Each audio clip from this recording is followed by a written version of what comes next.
Ladies and gentlemen, we have 4.2 liters. What do we need to do to get it to milliliters? This is my 14th year with KISD. I've enjoyed KISD.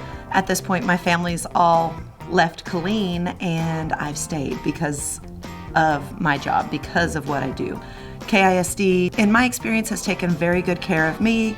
I've had great administration. They offer a ton of professional development that helps keep me growing as a teacher.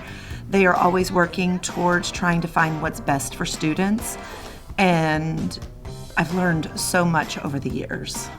I work really hard to keep learning fun, finding those ways and breaking it down so that they can be successful and they can find the joy.